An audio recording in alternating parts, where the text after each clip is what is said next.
Todo parecía perfecto, al menos desde fuera.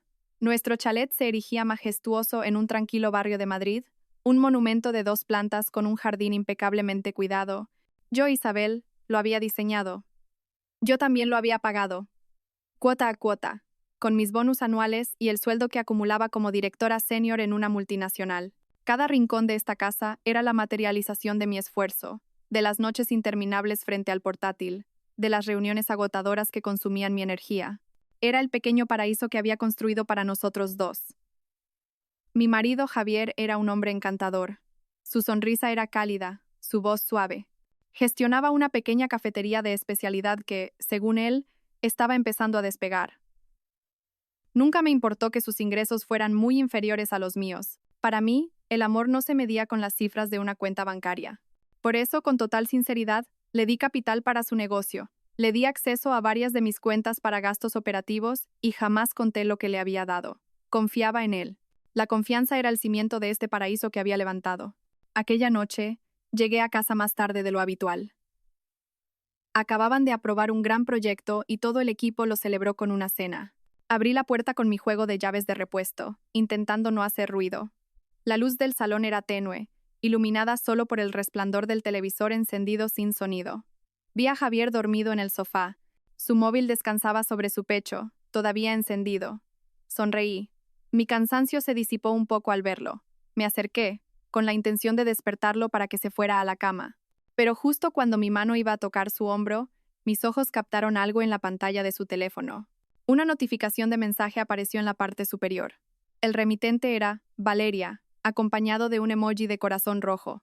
Mi corazón pareció detenerse por un segundo. ¿Valeria? ¿Quién era Valeria? Que yo supiera. No había ninguna Valeria entre sus socios o amigos que hubiera mencionado. Mis manos empezaron a temblar. La sospecha que había reprimido durante tanto tiempo, considerándola solo un susurro de mi agotamiento, ahora se arrastraba hacia arriba como una serpiente venenosa. Era cierto que Javier había cambiado en las últimas semanas. A menudo recibía llamadas en el balcón, hablando en susurros ininteligibles. Cuando le preguntaba quién era, la respuesta era siempre la misma. Un socio, cariño, hablando de planes para expandir la cafetería. También llegaba tarde a casa con frecuencia, con la excusa de reunirse con proveedores o gestionar permisos. Yo, demasiado ocupada con mi trabajo, simplemente asentía, confiando. Luego estaban los problemas económicos. Los gastos de nuestra tarjeta de débito conjunta se habían disparado. Había muchas transacciones pequeñas en cafeterías caras, boutiques de ropa femenina y joyerías que nunca habíamos visitado juntos. Cuando le mostré el extracto, se rió. Es para agasajar a clientes importantes, cariño. A veces, hay que gastar un poco más para cerrar un gran acuerdo. Su excusa sonaba razonable, y no quería parecer una esposa celosa y controladora, así que me callé. Pero al ver el nombre de Valeria con ese emoji de corazón, todas las extrañas piezas del rompecabezas empezaron a encajar en mi mente. Aquel susurro ya no era paranoia, era real. Con las manos aún temblorosas, apagué el televisor. El zumbido del aire acondicionado se sentía ahora penetrante en medio del silencio. No lo desperté. En lugar de eso, caminé lentamente hacia nuestra habitación y cerré la puerta sin hacer ruido. Esa noche no dormí. Me tumbé a su lado, sintiendo el calor del cuerpo del hombre que dormía plácidamente, quizás después de haber pasado el día con otra mujer.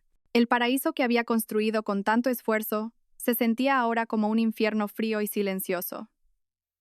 Sus sólidos muros parecían empezar a agrietarse, y sabía que, detrás de esas grietas, me esperaba una amarga verdad. Una verdad que debía descubrir cuanto antes. A la mañana siguiente, actué como si nada hubiera pasado. Le preparé el desayuno, le serví una taza de su café solo favorito. Él parecía normal, sin mostrar signos de inquietud o culpa. Incluso me besó en la frente antes de irse a trabajar, un ritual matutino que ahora se sentía vacío y falso. Puede que hoy vuelva a llegar un poco tarde. Tengo una reunión importante, dijo mientras se ponía los zapatos. Yo solo esbocé una sonrisa forzada. De acuerdo, ten cuidado. Durante todo el día en la oficina, mi mente no podía concentrarse. La presentación que di me pareció un desastre. Los correos que escribí estaban llenos de faltas. La imagen del nombre de Valeria no dejaba de danzar en mi cabeza. ¿Quién era esa mujer? ¿Qué tan lejos había llegado su relación? ¿Qué planeaban a mis espaldas? Abrí la aplicación del banco en mi móvil. Revisé de nuevo los movimientos de nuestra cuenta conjunta.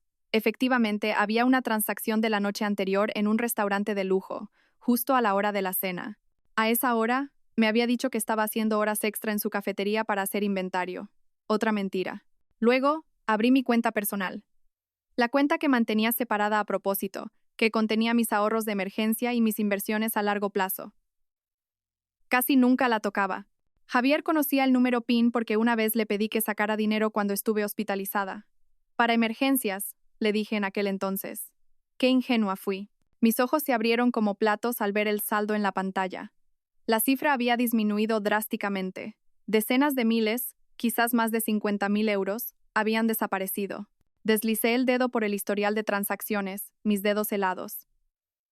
Había una serie de retiradas de efectivo en grandes cantidades durante los últimos 3 meses. Retiradas realizadas en varios cajeros automáticos cuya ubicación no reconocía. Mi mundo se derrumbó. Esto ya no era solo una infidelidad. Era una traición financiera. No solo había traicionado mi corazón, también estaba vaciando el fruto de mi trabajo. El dinero que había ahorrado para nuestro futuro, para los hijos que soñábamos tener, ahora lo estaba usando para financiar sus mentiras. La rabia comenzó a recorrer mis venas, superando el dolor que antes me dominaba. No podía quedarme de brazos cruzados. Tenía que saberlo todo. No iba a permitir que su traición me destruyera. Yo construí este palacio, y no dejaría que un ladrón lo derribara tan fácilmente. Averiguaría la verdad hasta la raíz. Y después, me aseguraría de que él y esa mujer pagaran las consecuencias. Esa noche tomé una decisión. Cuando Javier volviera a casa y se durmiera profundamente, haría algo que nunca había hecho antes. Iba a mirar su móvil. La noche llegó más lentamente de lo habitual. Cada segundo se sentía como una hora. Me senté en mi despacho, fingiendo estar ocupada con el portátil, pero mis ojos no dejaban de mirar el reloj de la pared. A las 11 de la noche, Javier finalmente llegó. Entró con paso lento. Su rostro parecía cansado. Un cansancio fingido, ahora lo sabía.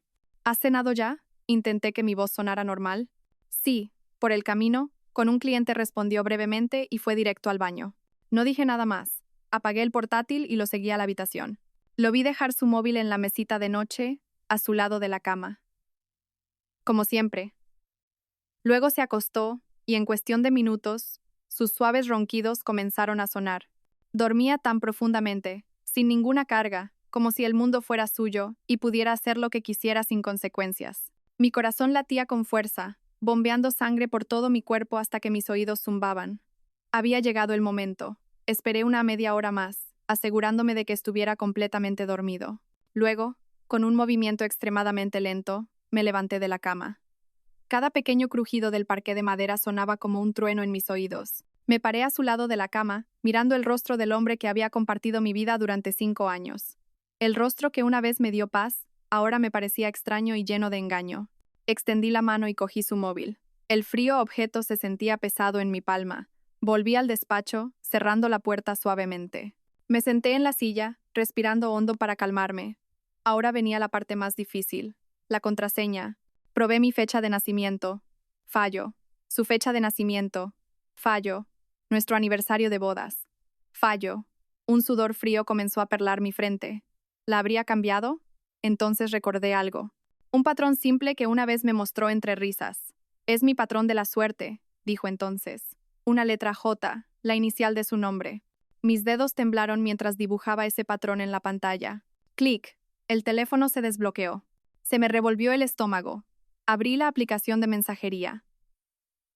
En la parte superior de la lista estaba el nombre de Valeria, con la foto de perfil de una mujer joven de pelo largo. Pulsé en la conversación, y mi mundo se hizo añicos por completo. El contenido era mucho más que simples mensajes cariñosos. Era un plan. Se llamaban Mi amor y cielo.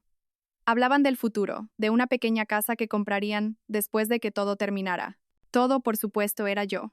Seguí desplazándome hacia arriba, leyendo sus conversaciones de meses anteriores. Encontré las quejas de Valeria sobre su apariencia. Odiaba su nariz, su mandíbula cuadrada y sus ojos pequeños. Le enviaba fotos de celebridades coreanas a Javier escribiendo, «Cariño, me encantaría tener una cara como esta. ¿Cuándo podré ser tan guapa como ella?» Y Javier, mi marido, le respondía con palabras que se clavaron directamente en mi corazón. «Paciencia, mi amor, papá está trabajando en ello. Pronto nadie te reconocerá. Serás la mujer más bella del mundo, mamá». Luego encontré la parte más dolorosa. Una conversación de hacía unos 2 meses. Valeria. Cielo, el dinero ya es suficiente. He estado mirando paquetes de cirugía en la clínica Ador. El precio es considerable. Javier, tranquila, nuestra fuente de financiación es inagotable. Es tonta, nunca revisa sus propias cuentas. Todo su dinero es también nuestro dinero, mi amor. Es tonta. Yo era la tonta. Mis lágrimas finalmente cayeron, fluyendo en silencio por mis mejillas. El dolor era tan agudo que sentí como si 1000 agujas me atravesaran el corazón al mismo tiempo. La confianza que había construido durante años, el amor que había dado sin reservas, todo me era devuelto con esta humillación. No solo me habían traicionado, me habían degradado, me habían llamado estúpida por el hombre que dormía en mi cama cada noche. Seguí leyendo. Lo habían planeado todo al detalle. Javier usaría el dinero de mi cuenta personal, a la que llamaba la fuente de financiación inagotable, para pagar un paquete completo de cirugía plástica para Valeria en Seúl, Corea del Sur. Se irían la semana siguiente. Javier me diría que tenía un importante viaje de negocios. Encontré una copia de la transferencia del anticipo a la clínica que Javier le había enviado a Valeria para convencerla. La cantidad era fantástica. Ese dinero, recordé, debería haber sido parte de mi fondo de jubilación anticipada que estaba preparando. Apreté los puños con tanta fuerza que mis nudillos se pusieron blancos. El móvil en mi mano se sentía caliente. Una rabia ardiente comenzó a apagar mis lágrimas. El dolor seguía ahí, pero ahora estaba envuelto en algo más frío, más oscuro y más fuerte. El deseo de venganza. No iba a llorar más. No iba a enfrentarme a él y darle la oportunidad de mentir. Sería demasiado fácil para él. Me consideraban estúpida. Planearon todo esto a mis espaldas, riéndose de mi confianza mientras vaciaban el fruto de mi trabajo. Muy bien, si querían jugar, yo jugaría con ellos. Con cuidado, fotografié todas las conversaciones importantes con mi propio móvil. El comprobante de la transferencia, su plan de viaje, sus palabras de desprecio. Guardé todas las pruebas. Luego, volví a colocar el móvil de Javier en la mesita de noche, exactamente en la misma posición. Regresé a la cama y me acosté de espaldas a él. La cama se sentía inmensa y helada. No dormí. Mis ojos miraban fijamente la oscuridad, pero mi mente trabajaba con una claridad asombrosa. Un plan comenzó a formarse en mi cabeza, un escenario mucho más cruel que un simple divorcio. Querían ir a Seúl para cumplir su sueño. Bien, los dejaría ir. Incluso los acompañaría hasta las puertas de su propio infierno. Tendrían una cara nueva, pero no como la imaginaban. Y Javier pagaría cada céntimo que me había robado, con unos intereses muy altos, humillación y desesperación.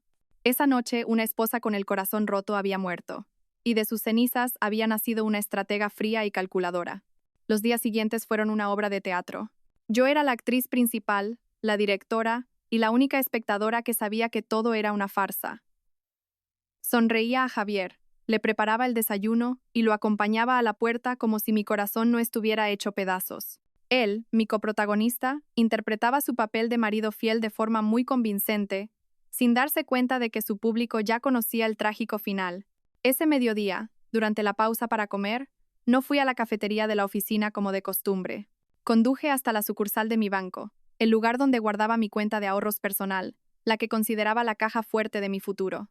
Necesitaba verlo físicamente, en papel, no solo como cifras digitales en una pantalla que podían estar equivocadas.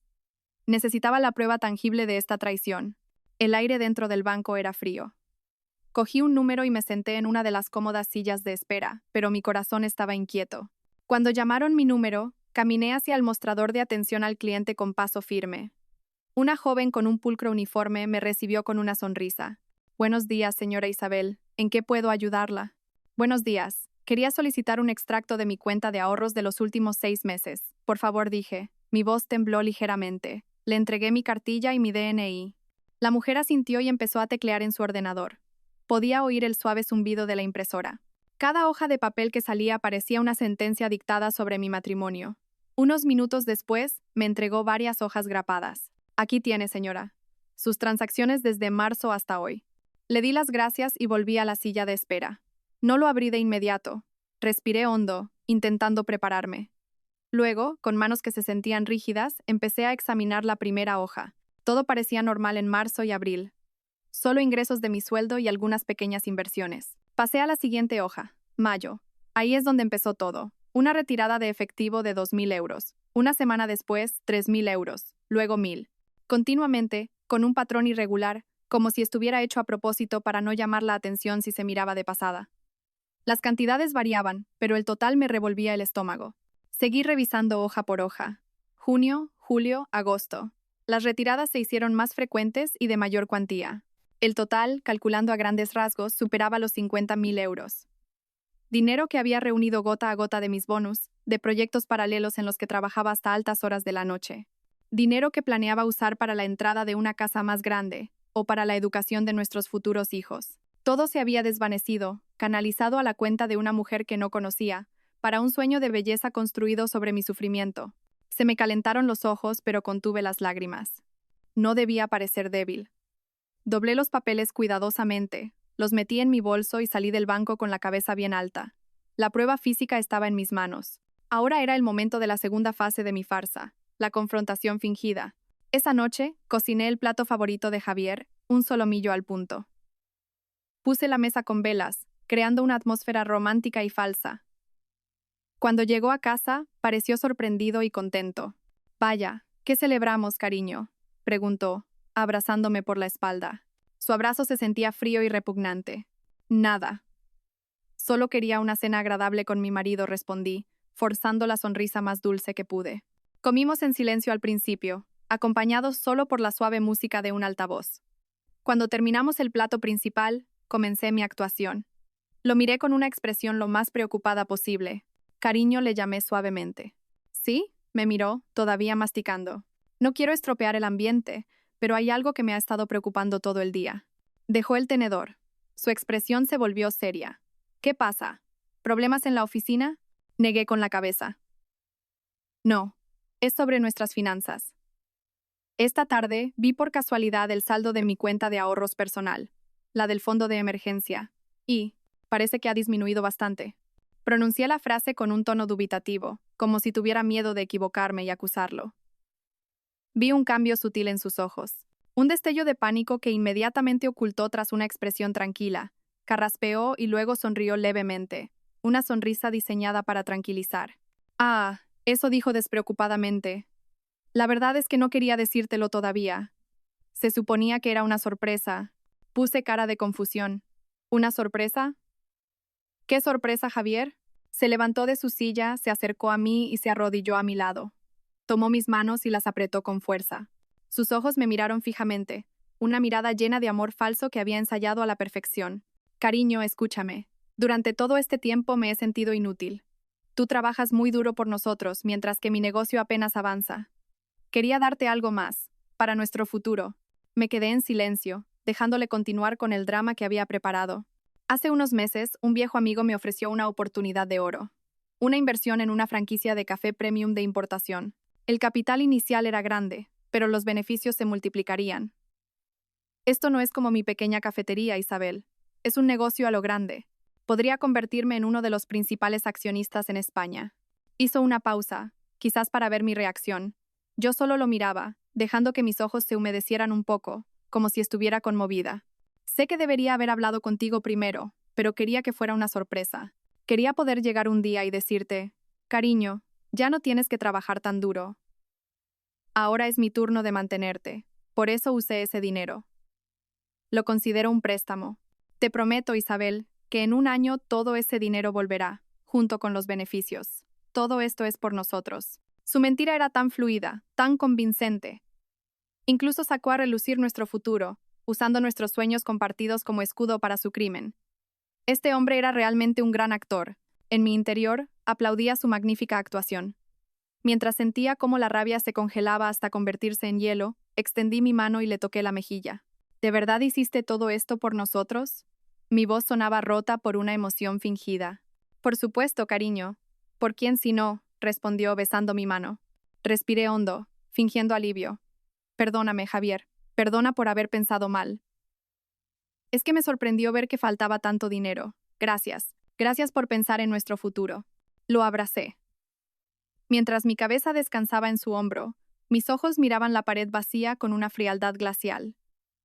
Él me devolvió el abrazo con fuerza, probablemente aliviado de que su mentira hubiera funcionado. No sabía que este no era el abrazo de una esposa que confía, sino el de un verdugo midiendo el cuello de su víctima. La farsa de esa noche fue un éxito rotundo. Ahora se sentía seguro, convencido de que yo seguía siendo la Isabel tonta e ingenua. Continuaría con su plan sin la menor sospecha. Y yo.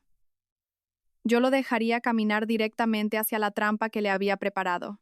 Después de esa noche de falsa confrontación, el ambiente en casa volvió a la normalidad, o más bien, a una nueva normalidad falsa. Javier se volvió más atento y cariñoso, quizás para compensar su culpa o, más probablemente, para asegurarse de que me había tragado su mentira por completo. Me traía flores, me llevaba a cenar fuera y hablaba sin parar de su gran plan de inversión que cambiaría nuestras vidas. Yo escuchaba cada palabra con una sonrisa en la cara y odio en el corazón. Sabía que necesitaba más que un historial de conversaciones y un extracto bancario. Para ejecutar mi plan a la perfección, debía conocer cada detalle de su viaje. Necesitaba los horarios de los vuelos, el nombre del hotel y, lo más importante, la confirmación de la clínica de cirugía plástica. Tenía que asegurarme de que mi plan se ejecutara en el momento más oportuno para causar el máximo impacto. Así que decidí dar el siguiente paso.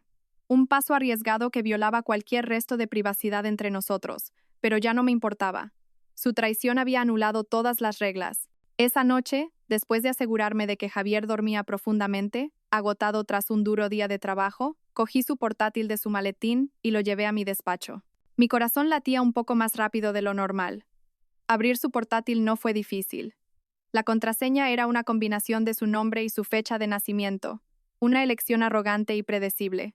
La pantalla se iluminó, mostrando nuestra foto de boda como fondo de pantalla. Una ironía dolorosa. Lo primero que hice fue instalar una aplicación de rastreo de ubicación en su portátil, sincronizada con su cuenta personal. Así podría seguir sus movimientos a través del GPS de su móvil en secreto. Una vez que la aplicación estuvo instalada y bien oculta, pasé a mi objetivo principal, su cuenta de correo electrónico. Abrí el navegador y fui a la página de inicio de sesión de su email. Conocía su dirección, pero no la contraseña. Probé las mismas combinaciones que la del portátil, pero fallaron. Entonces recordé el nombre, Valeria. Probé combinaciones de su nombre con varios números. Valeria 123. Valeria Amor. Todas fallaron. Entonces vi la opción. ¿Has olvidado tu contraseña? Hice clic. El sistema me pidió una pregunta de seguridad. ¿Cuál fue el nombre de tu primera mascota? Me quedé en blanco. No sabía que hubiera tenido una mascota. Estaba a punto de rendirme cuando se me ocurrió una idea. Quizás la había cambiado por algo relacionado con su amante. Abrí la galería de fotos de su portátil buscando carpetas ocultas. Y allí la encontré. Una carpeta llamada Mi Reina, que contenía docenas de fotos de Valeria. En una de ellas, Valeria sostenía un cachorro de caniche. El pie de foto decía, Bienvenida a la familia, Chloe. Mis manos volvieron al teclado. Escribí Chloe como respuesta a la pregunta de seguridad. Correcto. Se me permitió crear una nueva contraseña. Mi corazón vitoreó en silencio. Creé una contraseña nueva y compleja. La anoté para no olvidarla y entré en su bandeja de entrada. Y allí estaba todo. La bandeja de entrada era una caja de Pandora que contenía toda su podredumbre. Vi correos de confirmación de billetes de avión.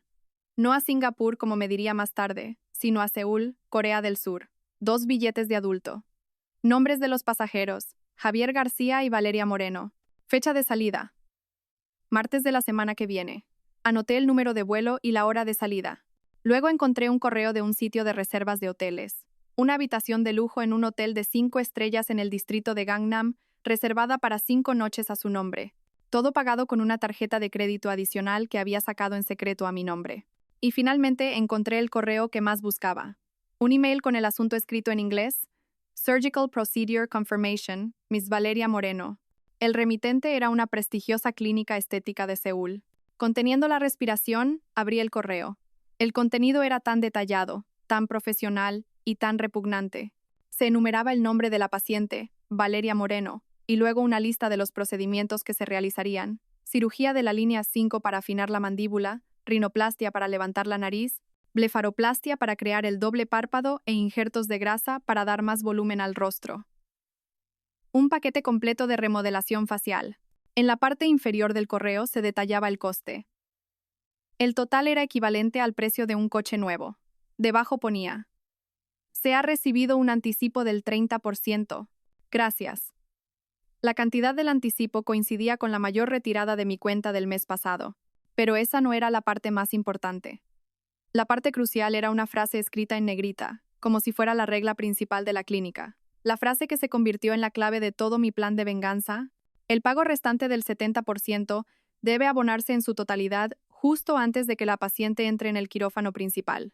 No podemos proceder con la segunda fase del procedimiento remodelación ósea e implantes antes de recibir el pago completo.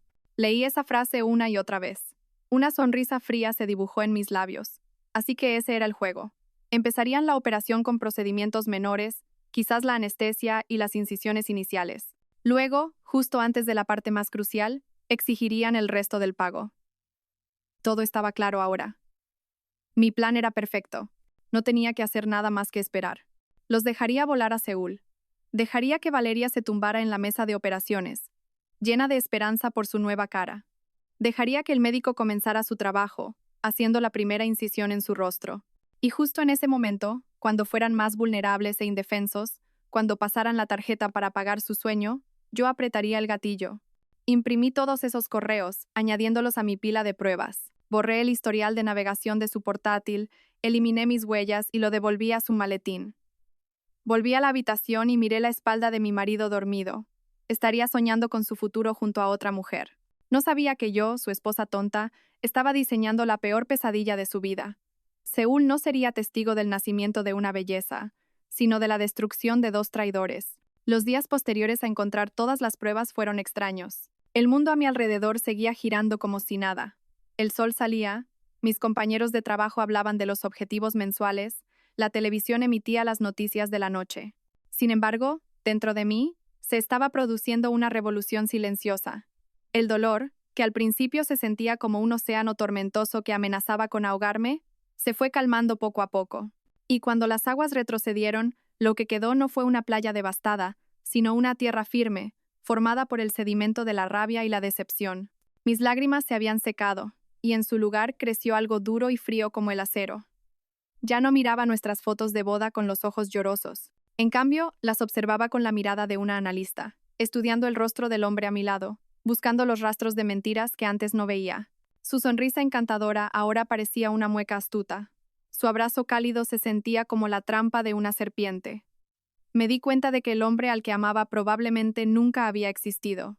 Era solo un personaje que Javier había creado para aprovecharse de mi amor y mi trabajo. Esa conciencia no me destruyó, al contrario, me liberó.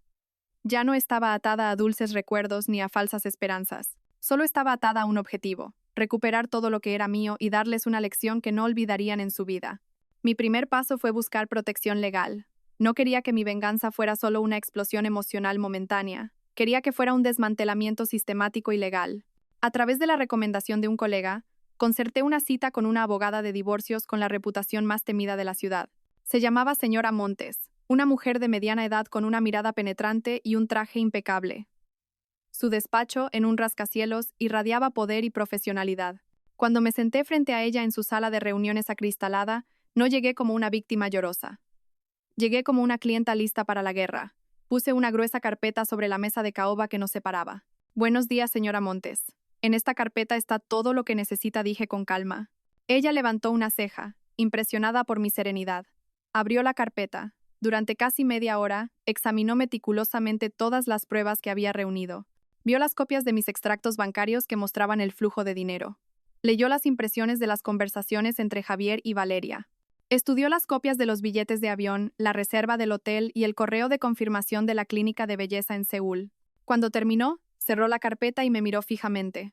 No había compasión en su rostro, solo apreciación profesional. Señora Isabel, este es uno de los casos más completos y sólidos que he visto, dijo con voz firme. Esto no es solo base para una demanda de divorcio por infidelidad. Esto entra en el ámbito de la estafa y la apropiación indebida. Podríamos denunciarlo por la vía penal si usted quiere. Negué con la cabeza. La cárcel es demasiado fácil para él, señora. Quiero algo más personal. Quiero que lo pierda todo, especialmente su dignidad. Entonces le expliqué mi plan. ¿Cómo los dejaría ir a Seúl? ¿Cómo bloquearía sus tarjetas justo en medio de la operación? La señora Montes escuchó sin interrumpir. Cuando terminé, una leve sonrisa se dibujó en sus labios. Una estrategia brillante, cruel pero elegante. Me gusta. A continuación, trazamos la estrategia legal. La señora Montes me aconsejó no hacer nada que pudiera despertar las sospechas de mi marido antes de que se fuera. Una vez que mi plan en Seúl tuviera éxito, y él estuviera en su posición más débil, lanzaríamos el ataque legal. Presentaríamos inmediatamente la demanda de divorcio, solicitaríamos la congelación de todos los bienes gananciales y exigiríamos la devolución íntegra del dinero que había robado de mi cuenta personal. Dejémoslo varado allí, sin dinero y con un problema enorme, dijo la señora Montes. Cuando regrese, no le esperará un hogar confortable, sino una citación del juzgado. Salí de su despacho sintiéndome mucho más fuerte. Ya no estaba sola en esta batalla. Tenía una general dispuesta a ayudarme a ganar la guerra. Mi segundo paso fue asegurar mi fortaleza financiera. Ese mismo día, fui a otro banco y abrí una nueva cuenta solo a mi nombre. Inmediatamente contacté con el Departamento de Recursos Humanos de mi empresa y solicité que mi nómina del mes siguiente y las sucesivas se transfirieran a esa nueva cuenta, alegando problemas administrativos con mi antiguo banco. A continuación, contacté a mi gestor de inversiones. Cambié todas las contraseñas y preguntas de seguridad de mis cuentas de inversión. Di instrucciones claras de que no se podía liquidar ni un céntimo sin mi confirmación verbal y escrita directa. Corté cualquier acceso que Javier pudiera tener. Lenta y silenciosamente, construí un cortafuegos alrededor del fruto de mi trabajo. Él todavía podía usar la tarjeta de débito y las de crédito que tenía en su cartera, pero la fuente principal de esos fondos ya estaba cortada. Era como un parásito que no se daba cuenta de que su huésped se estaba muriendo. Los días que quedaban hasta su partida fueron la prueba más dura para mi capacidad de actuación. Tenía que reprimir las náuseas cada vez que me tocaba. Tenía que responder a sus mensajes de amor con emojis de corazón, mientras mis dedos ardían por escribir insultos. El clímax llegó cuando finalmente me habló de su viaje de negocios. Cariño, pasado mañana tengo que ir a Singapur.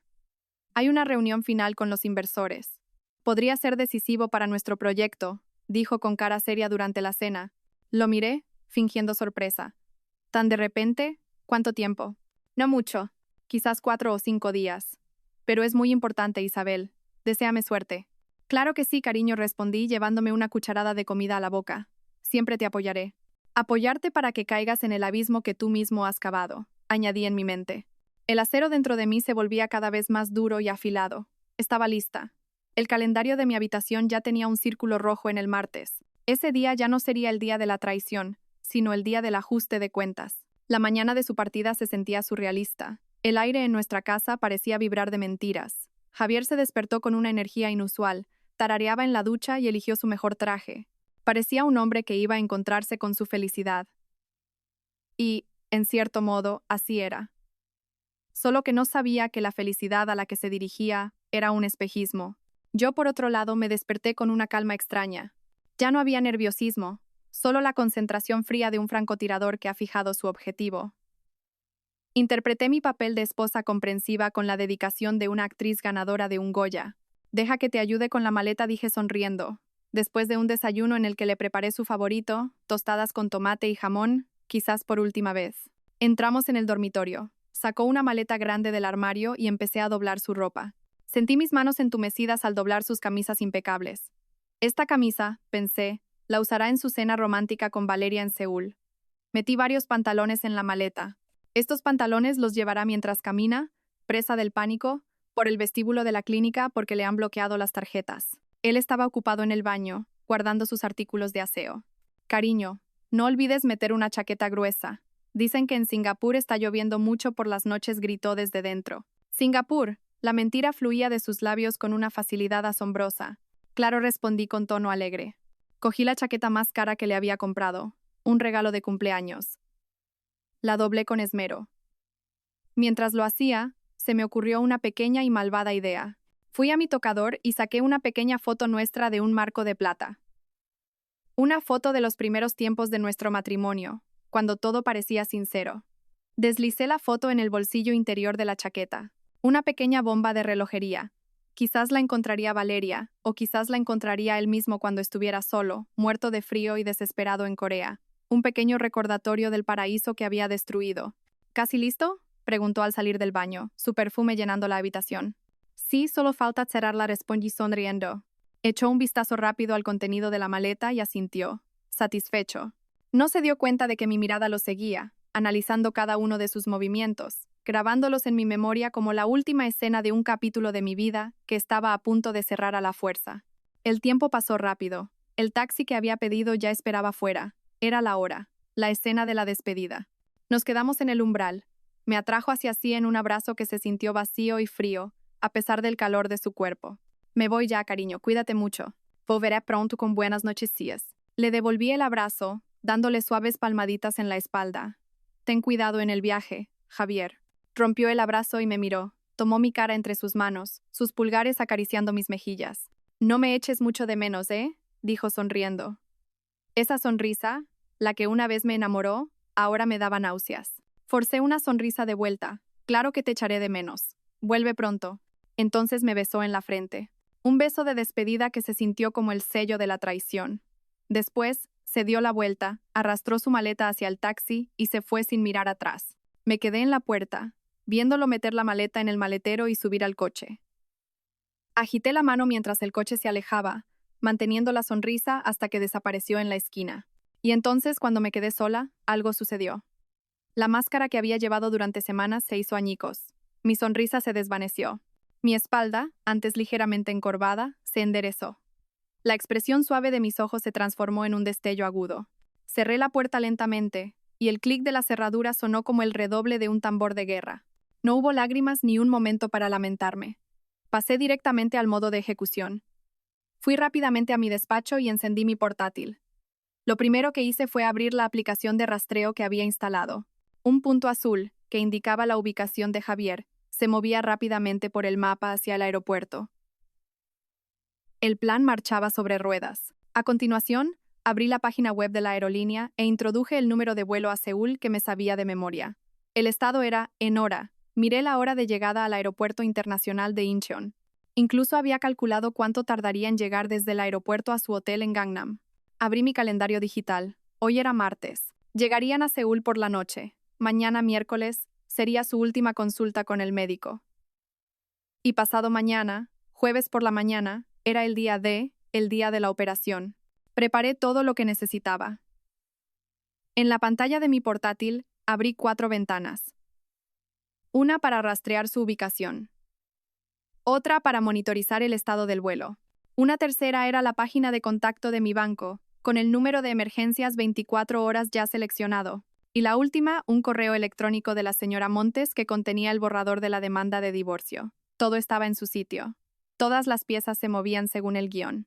Yo era la titiritera, y ellos eran las marionetas que no sabían que sus hilos estaban a punto de ser cortados. Me recosté en mi silla. La casa, tan grande, se sentía silenciosa. Pero por primera vez en mucho tiempo, el silencio no era doloroso. Era la calma antes de la tormenta. Miré el punto azul en el mapa, que seguía moviéndose. Buen viaje, traidor. Vete. Disfruta de tu vuelo. Disfruta de los últimos días de la vida cómoda que te he dado. Porque cuando aterrices, no te dirigirás a un sueño. Estarás entrando en el infierno que he construido especialmente para ti. El tiempo parecía transcurrir a un ritmo diferente para mí. En Madrid, cada segundo se arrastraba, lleno de una tensa anticipación. Mientras tanto, para ellos en Seúl, estaba segura de que el tiempo volaba, acercándolos cada vez más al día del juicio, que ellos consideraban su renacimiento. El martes por la noche no dormí. Con una taza de café solo a mi lado, me senté frente al portátil, con los ojos pegados a la pantalla. Seguí su rastro digital como un depredador acechando a su presa. Vi cómo el icono de su avión aterrizaba de forma segura en el aeropuerto internacional de Incheon. Imaginé el frío aire nocturno de Corea dándoles la bienvenida, en contraste con el infierno ardiente que les esperaba. La aplicación de rastreo mostró entonces su movimiento. Un largo viaje en taxi a través del brillante paisaje urbano de Seúl, deteniéndose finalmente en un punto en el corazón de Gangnam. Abrí otra ventana del navegador y busqué el nombre de su hotel. Un hotel de lujo con reseñas de 5 estrellas. Vi fotos de sus amplias habitaciones, sus impresionantes vistas. Todo ello comprado con mi dinero, con mi sudor. Un odio frío volvió a hervir dentro de mí, fortaleciendo mi determinación. El miércoles fue el día más extraño. Tuve que ir a trabajar, seguir mi rutina como si mi vida fuera normal. Dirigí reuniones, respondí a decenas de correos electrónicos y discutí estrategias de marketing con mi equipo. Pero una parte de mí no estaba en esa sala de reuniones. Estaba a miles de kilómetros de distancia, en una ciudad extranjera. Entre tareas, seguía monitorizándolos. El punto azul en el mapa apenas se movió, solo se desplazó ligeramente por la zona de Gangnam. Por su agenda, sabía que hoy era el día de la consulta final. Imaginé a Valeria sentada frente a un espejo mientras un famoso cirujano dibujaba líneas en su rostro con un rotulador negro, las líneas de incisión que cambiarían su destino, aunque no como ella esperaba. Imaginé a Javier sentado a su lado, cogiéndole la mano, susurrando palabras tranquilizadoras. Pronto serás la más guapa, cariño. Se sentiría como un príncipe cumpliendo el deseo de su princesa. Un falso príncipe usando un tesoro robado. Por la noche, el Punto Azul se trasladó a un conocido restaurante de lujo en Seúl. Debían de estar celebrando la última noche de Valeria con su antiguo rostro. Una última cena antes de la ejecución. Miré la pantalla, sin sentir nada más que un frío vacío. Los celos habían muerto hacía mucho tiempo. Solo quedaba el desprecio por su estupidez, por su arrogancia al sentirse intocables. Y entonces llegó el jueves. El día D me había pedido el día libre. Era imposible que pudiera concentrarme en el trabajo. Necesitaba total tranquilidad para llevar a cabo mi misión. Me desperté más temprano de lo habitual. No desayuné. Mi estómago estaba demasiado tenso. Me senté en mi despacho con el portátil, que llevaba encendido desde la noche anterior. Ya había calculado la diferencia horaria. El jueves a las 9 de la mañana en Seúl eran las 2 de la madrugada en Madrid. Un momento perfecto para una operación programada por la mañana. Esperé. Minuto a minuto, el tiempo se hizo eterno. Intenté leer un libro, pero las palabras no entraban en mi cerebro. Intenté ver la televisión, pero el sonido era solo ruido de fondo. Mis ojos no dejaban de mirar el móvil, esperando la señal que sabía que llegaría. La arrogancia y la necesidad de presumir eran sus debilidades, y yo contaba con ello.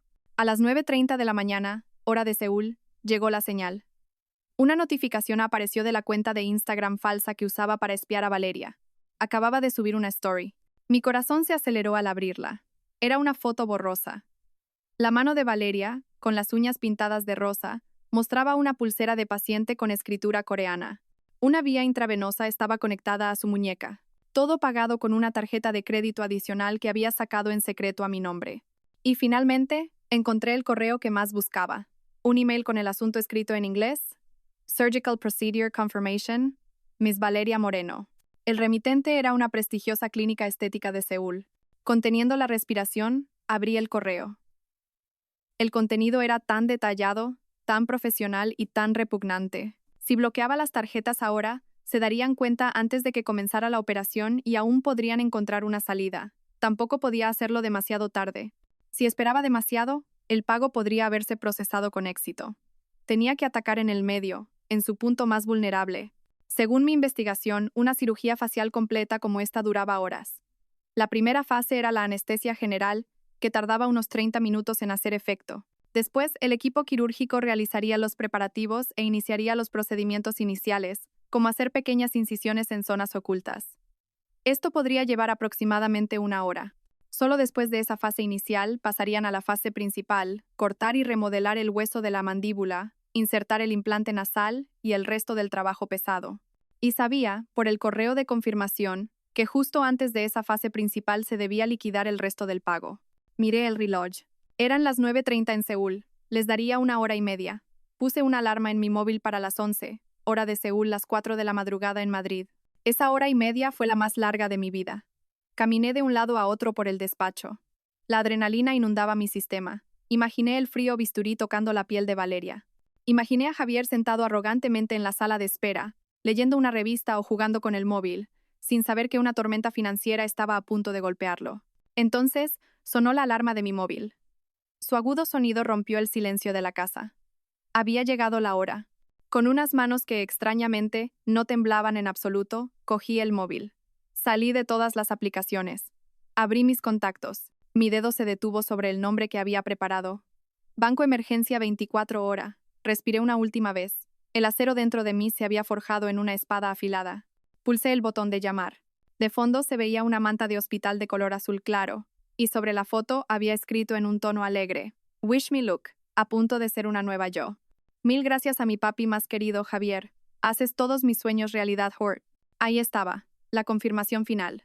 Ya estaba en la clínica, preparada en la cama de operaciones. El cebo había sido mordido. Respiré hondo. Ahora venía la parte más crucial, el timing. No podía hacerlo demasiado pronto. Creo que me acaban de robar la cartera. El operador al otro lado cambió inmediatamente su tono a uno más serio y tranquilizador. De acuerdo, señora Isabel, tranquilícese. ¿Podría darme su nombre completo y fecha de nacimiento para verificar su identidad? Le di todos los datos que me pidió, incluido el primer apellido de mi madre. Una vez verificados los datos, continuó. Bien, señora Isabel, ¿podría contarme qué ha pasado? ¿Cuándo y dónde se dio cuenta de que había perdido sus tarjetas? No estoy segura, dije, haciendo que mi voz temblara. Estaba fuera y, cuando fui a pagar, mi cartera ya no estaba en el bolso. Todas mis tarjetas estaban ahí. Tengo mucho miedo de que las usen. Por favor, quiero bloquearlas todas ahora mismo. Entiendo su pánico, señora. Lo procesaremos de inmediato. Confirmo que desea realizar un bloqueo permanente de su tarjeta de débito principal y de todas las tarjetas de crédito asociadas a su cuenta, ¿correcto? Sí, correcto, David. Todas. Bloqueo permanente ahora mismo. No quiero que pase ni una sola transacción. Añadí énfasis en la palabra permanente. No quería dejarle ninguna posibilidad de volver a intentarlo más tarde. De acuerdo, señora. Espere un momento, por favor. Su solicitud está siendo procesada. Ya está, efectivo. A partir de este segundo, todas las tarjetas a su nombre, Isabel, están bloqueadas permanentemente y no pueden ser utilizadas para ninguna transacción. Para solicitar nuevas tarjetas, puede visitar su sucursal más cercana. Gracias, David. Muchas gracias, dije, soltando un suspiro de alivio fingido. De nada, señora. Mantenga la calma. Sus fondos están seguros con nosotros. Colgué el teléfono. Hecho. La bomba había sido lanzada. Ahora solo tenía que esperar la explosión a miles de kilómetros de distancia. En una lujosa sala de espera privada en Gangnam, Seúl, Javier sorbía un café gratuito proporcionado por la clínica. Se sentía en la cima del mundo. Pronto, Valeria saldría con un rostro nuevo y perfecto, una obra de arte financiada por él. Sería el héroe de su amada. Sonrió, satisfecho. Una enfermera de rostro amable se le acercó, haciendo una educada reverencia. En su mano, sostenía un datáfono inalámbrico. Disculpe, señor Javier. Es hora de liquidar el resto del pago para que el Dr. Kim pueda proceder a la fase principal, dijo en un inglés fluido. Ah, por supuesto, respondió Javier con arrogancia. Sacó su tarjeta de débito prioritaria de su cartera de cuero. Era su tarjeta estrella, la del límite ilimitado que conectaba directamente con la caja fuerte de Isabel. Se la entregó a la enfermera con un gesto despreocupado. La enfermera insertó la tarjeta en el datáfono y se lo devolvió a Javier para que introdujera el PIN. Javier tecleó los números con confianza. La máquina emitió un sonido mientras procesaba. Luego, un pitido diferente y un texto rojo apareció en la pequeña pantalla. Transacción denegada. Javier frunció el ceño. Qué raro. Quizás sea un problema de conexión. Inténtelo de nuevo. La enfermera asintió y lo intentó una vez más. El mismo resultado. Transacción denegada. La sonrisa educada en el rostro de la enfermera comenzó a tensarse. Disculpe, señor, parece que hay un problema con su tarjeta. ¿Tiene otra? La confianza de Javier comenzó a flaquear. Un ligero pánico empezó a invadirlo. Imposible. Esta tarjeta nunca ha tenido problemas. Pruebe con el pago sin contacto. La enfermera acercó la tarjeta al datáfono. El resultado fue el mismo. Tarjeta rechazada. Lo siento, señor. No podemos intentarlo más. Es el sistema de su banco el que la rechaza, dijo la enfermera, su tono ahora más firme. Según el protocolo, necesitamos el pago completo ahora. Un sudor frío comenzó a mojar la frente de Javier. Sacó la tarjeta de crédito adicional que tenía. Lo intentó. Rechazada. Probó con todas las tarjetas de su cartera, sabiendo que el saldo no sería suficiente para pagar una cantidad tan grande. Todas rechazadas. El pánico se apoderó de él por completo. Dentro, Valeria yacía inconsciente bajo las luces del quirófano, su rostro probablemente ya con incisiones, y él aquí fuera no podía pagar. Llamaron a la gerente de la clínica, una mujer de mediana edad con una mirada fría, que le explicó la situación sin rodeos. Señor Javier, lo lamentamos mucho, pero el Dr. Kim no puede continuar con la operación sin el pago completo. Nuestro equipo terminará lo que ya ha empezado lo mejor que pueda para asegurar que la condición de la paciente sea estable, pero no realizaremos ningún procedimiento de remodelación ósea o inserción de implantes. La operación se detiene. El mundo de Javier se vino abajo. Pero no pueden hacer eso.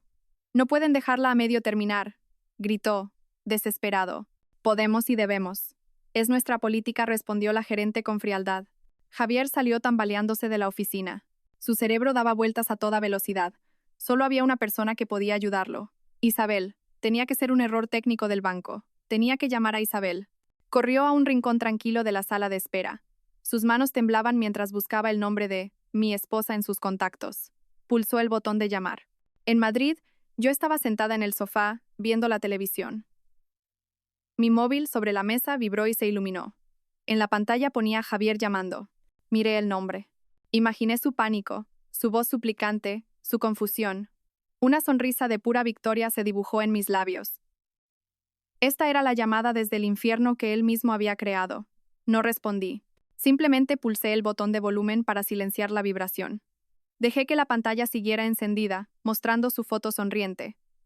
Vi cómo la llamada sonaba una y otra vez, hasta que finalmente se cortó. Unos segundos después, volvió a llamar. Esta vez, pulsé el botón rojo, rechazando la llamada. Lo intentó de nuevo. La rechacé de nuevo. Después de 5 intentos, mi móvil finalmente se quedó en silencio. Los mensajes de pánico comenzaron a llegar. Isabel, coge el teléfono. Es una emergencia. Las tarjetas no funcionan. ¿Qué pasa con el banco? Isabel, por favor, contéstame. Es muy importante. Leí los mensajes sin emoción alguna. Luego, con calma, bloqueé su número. Corté su única línea de comunicación. En Seúl, Javier miraba su móvil con desesperación. Sus llamadas eran rechazadas. Sus mensajes no se entregaban. Estaba completamente aislado, varado en un país extranjero, sin dinero, y con una mujer cuyo rostro acababa de ser destrozado en una mesa de operaciones por su culpa. Me recosté en el sofá, soltando un largo suspiro. Sentí como si un peso de 1000 kilos se hubiera levantado de mis hombros. La tormenta había pasado y yo seguía de pie en medio de ella, sin un solo rasguño. La venganza era dulce, y su sabor era más satisfactorio de lo que jamás había imaginado. La conciencia llegó lentamente para Valeria, arrastrándola desde el oscuro abismo de la anestesia. Lo primero que sintió fue dolor. No un dolor agudo, sino una punzada sorda que se extendía por todo su rostro, como si cada hueso de su cráneo hubiera sido golpeado con un martillo. Lo segundo fue la rigidez. Un vendaje le envolvía la cabeza con tanta fuerza que le presionaba las mejillas y la mandíbula, haciendo que hasta una simple mueca fuera difícil. Abrió los ojos. El techo de la sala de recuperación era de un blanco estéril. El penetrante olor a antiséptico le picaba en la nariz. Vio a Javier sentado en una silla junto a la cama, mirando al suelo con la vista perdida. Su rostro estaba pálido y demacrado. «¿Cielo? ¿Papá?», llamó Valeria, su voz ronca y amortiguada por el vendaje. «¿Ya ha terminado?». Javier se sobresaltó, como si despertara de una pesadilla. Miró a Valeria, y en sus ojos ella no vio felicidad ni alivio. Vio miedo. «¿La operación? ¿Ya estoy guapa?», preguntó Valeria de nuevo, una sonrisa intentando formarse en sus labios hinchados. Javier no respondió. Solo tragó saliva con dificultad y desvió la mirada. Esa reacción hizo que el corazón de Valeria comenzara a latir con ansiedad. Algo no iba bien. «¿Por qué no dices nada? Déjame ver». «¿Dónde hay un espejo?», exigió, intentando levantarse. «No, mi amor, no todavía. Tienes que descansarla», detuvo Javier. Su voz sonaba desesperada, pero a Valeria no le importó. Impulsada por un mal presentimiento, apartó bruscamente la mano de Javier. Con las pocas fuerzas que le quedaban, se bajó de la cama. Sus piernas flaquearon, pero se aferró al soporte del suero, arrastrándolo lentamente hacia el pequeño baño del rincón. «Valeria, no», gritó Javier detrás de ella. Valeria empujó la puerta del baño y encendió la luz. Levantó su rostro vendado y miró el espejo sobre el lavabo, y allí lo vio. El monstruo que le devolvía la mirada no era el futuro rostro de una celebridad coreana. Era una pesadilla. El vendaje cubría gran parte de su cara, pero lo que se veía era suficiente para hacerla gritar. Su párpado derecho tenía ahora un doble pliegue profundo y definido, pero el izquierdo seguía igual que antes, rasgado y sin pliegue. El resultado era una mirada extraña, torcida y asimétrica. Su nariz parecía más levantada en el puente, pero la punta seguía ancha y sin forma, creando una silueta grotesca y desproporcionada. Lo peor era la zona de la mandíbula y las mejillas. Su mejilla derecha parecía más fina, pero la izquierda seguía hinchada y abultada. Su rostro era monstruosamente asimétrico, cubierto de moratones de un color púrpura azulado y una hinchazón severa. Parecía una máscara de payaso rota y derretida. Un grito agudo y espeluznante escapó de su garganta, un grito lleno de horror, negación y desesperación. Retrocedió tambaleándose, chocó contra la pared y se deslizó hasta el suelo. «¿Qué? ¿Qué es esto?», chilló histéricamente, señalando su propia cara. «¿Qué me han hecho?». Javier finalmente entró, su rostro lleno de culpa. «Lo siento, Valeria. Lo siento. ¿Qué ha pasado?». Con voz entrecortada, Javier le contó todo. Las tarjetas rechazadas, la operación detenida a mitad, Isabel ilocalizable. La rabia de Valeria explotó, superando su dolor físico. Así que todo esto es culpa tuya. Mentiroso. Dijiste que todo estaba arreglado. Dijiste que el dinero era ilimitado. Me has destruido la cara. Me has destruido la vida. Golpeaba el suelo, sus sollozos ahora mezclados con furia. El amor y la pasión que habían construido sobre mentiras se evaporaron sin dejar rastro, reemplazados por acusaciones mutuas y odio. Los días siguientes en Seúl fueron un infierno. Estaban atrapados. La clínica les reclamaba una suma considerable por los procedimientos ya realizados. Anestesia, honorarios iniciales y la estancia en recuperación. No podían irse sin pagar. El lujoso hotel se sentía como una prisión dorada. Javier pasaba el tiempo caminando de un lado a otro como un loco, llamando a todos sus conocidos en España, suplicando préstamos. Cada llamada era un ritual de humillación. Tenía que contar la verdad, admitir su infidelidad, admitir que había robado el dinero de su esposa y admitir que ahora estaba varado con su amante de rostro destrozado. Algunos amigos lo rechazaron de plano. Otros le dieron algo de simpatía, pero no dinero. Finalmente, se vio obligado a llamar a sus padres. Podía oír la decepción y la ira en la voz de su padre y los sollozos de su madre al otro lado del teléfono.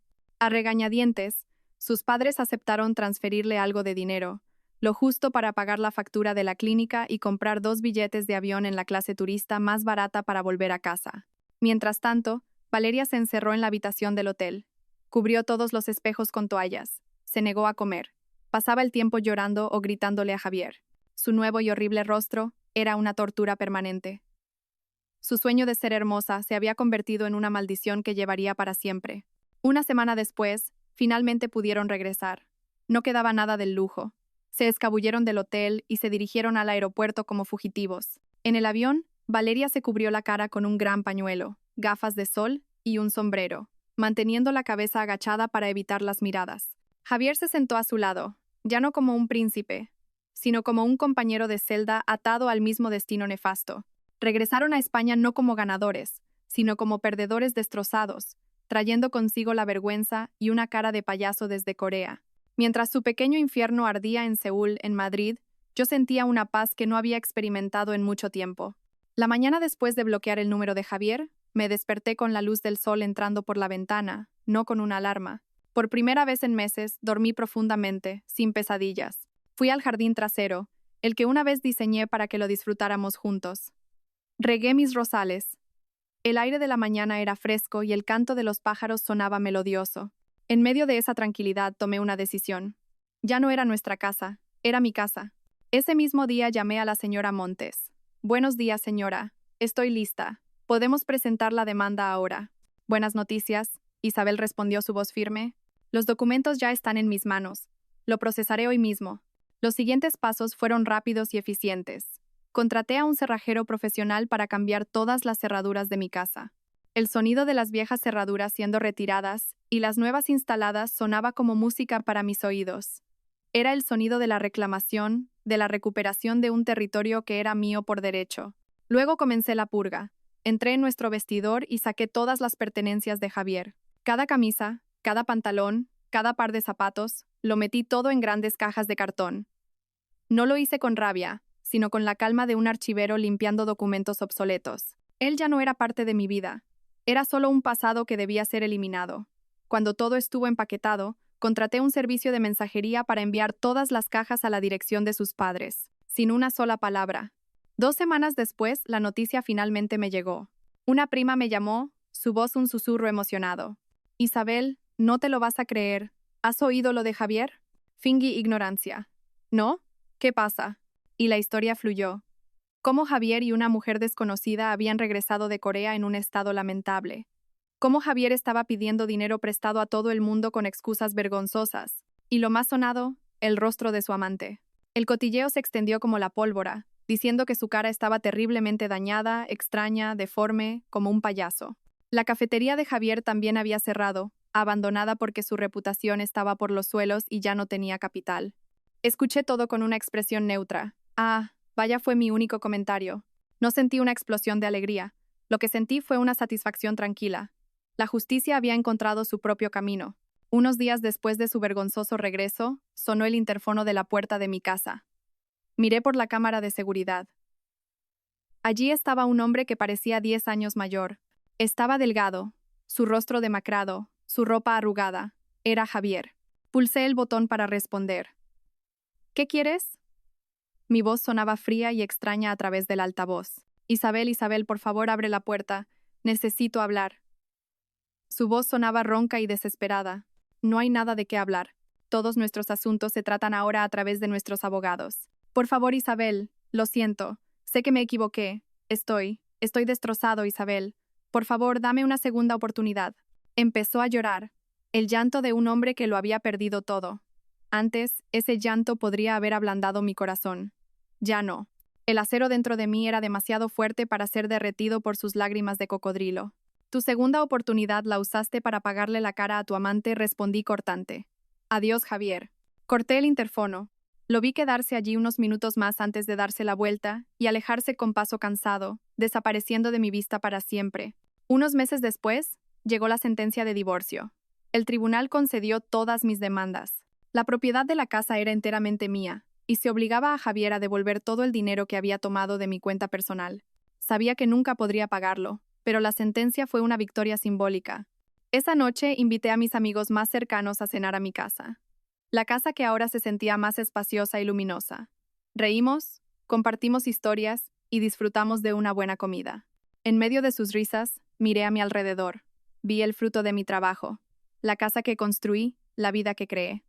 Había superado la tormenta más oscura de mi vida. Me habían atacado, traicionado y humillado. Pero no me había roto. Había renacido, más fuerte, más sabia y, lo más importante, valorándome más a mí misma. Alcé mi copa de vino, no para celebrar la destrucción de otros, sino para celebrar el comienzo de mi nuevo capítulo. Un capítulo en el que ya no era la consorte en el falso reino de un hombre, sino la verdadera reina en mi propio palacio, y mi reinado acababa de empezar. Un año después, pasó un año. El tiempo, como siempre hace, siguió avanzando, erosionando los malos recuerdos hasta convertirlos en polvo y puliendo las cicatrices hasta hacerlas casi invisibles. Para mí, el tiempo había sido un buen amigo. Me dio espacio para respirar, para sanar y, lo más importante, para reconstruir. Mi casa ya no se sentía solitaria. Ahora estaba llena de las risas de mis amigos en las reuniones de fin de semana, de la melodía del jazz que me gustaba poner mientras trabajaba desde casa y del silencio pacífico mientras disfrutaba de una taza de té en mi exuberante jardín. La había redecorado por completo, reemplazando los colores sombríos del pasado por una paleta más brillante y cálida. Cada rincón ahora reflejaba quién era yo, no mi versión como la esposa de alguien. En el trabajo, mi carrera despegó. El gran proyecto que gestioné el año anterior fue un éxito rotundo, lo que me valió un ascenso que llevaba tiempo anhelando. Ahora dirigía una división entera, una gran responsabilidad que acepté con los brazos abiertos. Estar ocupada se convirtió en mi terapia. El nombre de Javier García se sentía como un eco de la vida de otra persona. De vez en cuando me llegaban rumores sobre él. Vivía con sus padres, haciendo trabajos esporádicos y ahogado en deudas. La sentencia judicial que lo obligaba a devolverme el dinero se había convertido en su sentencia de bancarrota permanente. Se había convertido en un cuento con moraleja entre nuestros antiguos amigos, una historia de codicia y caída. Pero esa historia ya no me afectaba. Un sábado por la tarde, estaba en una gran farmacia dentro de un concurrido centro comercial. Con una cesta en la mano y música en mis auriculares, recorría los pasillos bien iluminados. Mientras doblaba hacia el pasillo de los limpiadores faciales, mi vista captó la figura de una mujer de espaldas a mí. Llevaba un sombrero de ala ancha, unas gafas de sol enormes y una mascarilla quirúrgica que le cubría la mitad del rostro, a pesar de estar en un espacio cerrado. Su postura era encorvada, como si intentara hacerse invisible. Al pasar a su lado, choqué accidentalmente con su cesta, haciendo que un bote de jabón facial cayera al suelo. Oh, lo siento mucho, dije por reflejo, quitándome un auricular. Me agaché para recoger el bote. La mujer también se agachó. No pasa nada, ha sido culpa mía. Su voz era un susurro apenas audible. Fue entonces cuando nuestras manos se rozaron al intentar coger el mismo objeto. Un toque breve que se sintió como una descarga estática. La mujer retiró la mano rápidamente, y al levantar la cabeza por la sorpresa, sus gafas de sol se deslizaron un poco por su nariz. Nuestros ojos se encontraron por una fracción de segundo, pero fue más que suficiente. Mi corazón pareció detenerse. Reconocí esos ojos. Los mismos que había visto en docenas de fotos en el móvil de mi exmarido. Los mismos que ahora me miraban con un miedo y una vergüenza inmensos. Era Valeria. Parecía muy diferente a sus fotos llenas de confianza. Estaba más delgada, su pelo, antes espléndido, ahora parecía apagado. Pero lo más impactante fue lo que pude ver de su rostro no cubierto. Una fina cicatriz era visible en la comisura de su ojo, resultado de una incisión imperfecta. La piel alrededor de su mandíbula parecía irregular, ligeramente ondulada, un recordatorio permanente del procedimiento interrumpido. Su rostro, que antes al menos parecía normal, ahora llevaba las huellas permanentes de un desastre. Mi sorpresa inicial se disipó rápidamente. Esperé una oleada de rabia, o quizás una pizca de victoria maliciosa, pero extrañamente no llegó nada. No sentí nada, ni odio, ni satisfacción. Solo un vacío, como si estuviera mirando a una extraña con mala suerte. Ella se ajustó rápidamente las gafas. Su rostro estaba pálido de pánico. Debió de reconocerme. Abrió la boca, quizás para decir algo, pero no salió ningún sonido. Tartamudeó y luego, con un movimiento rápido, cogió el bote de mi mano, lo lanzó a su cesta y se marchó a toda prisa, casi corriendo, desapareciendo al final del pasillo. Me quedé allí de pie, petrificada por un momento. Un encuentro que nunca había imaginado. Un encuentro que resultó ser mucho menos dramático de lo que podría haber pensado. Me enderecé, respiré hondo y me volví a poner el auricular. Seguí con mis compras como si nada hubiera pasado, pero mientras caminaba hacia la caja, reflexioné sobre lo sucedido. La venganza es un fuego. Una vez, ese fuego ardió en mi corazón, dándome la fuerza para levantarme de las cenizas. Lo usé para forjar la espada de mi justicia, pero después de que la espada cumpliera su propósito, me di cuenta de que seguir llevando una espada afilada solo me agotaría y me heriría a mí misma. Mi verdadera victoria no fue cuando oí que la tarjeta era rechazada, ni cuando supe que habían vuelto humillados. Mi verdadera victoria fue en este momento. En este pasillo de farmacia, cuando miré directamente a la encarnación de la traición de mi pasado, y no sentí nada más que paz, cuando me di cuenta de que mi fuerza ya no provenía del fuego de la venganza, sino de la serenidad de mi corazón. Pagué mis compras y salí del centro comercial. El aire del atardecer me recibió. Entré en mi coche y, antes de arrancar, me tomé un momento. Cerré los ojos. El eco del pasado finalmente se había desvanecido por completo, reemplazado por la tranquila melodía de mi presente. Arranqué el motor. No puse música. Simplemente abrí las ventanillas, dejando que el viento me despeinara. Empecé a conducir, no para huir del pasado, sino para avanzar tranquilamente hacia el mañana, hacia los nuevos capítulos que yo misma escribiría, con la tinta de mi felicidad y mi libertad. Yo era la reina, y mi reino era la paz de mi propio corazón.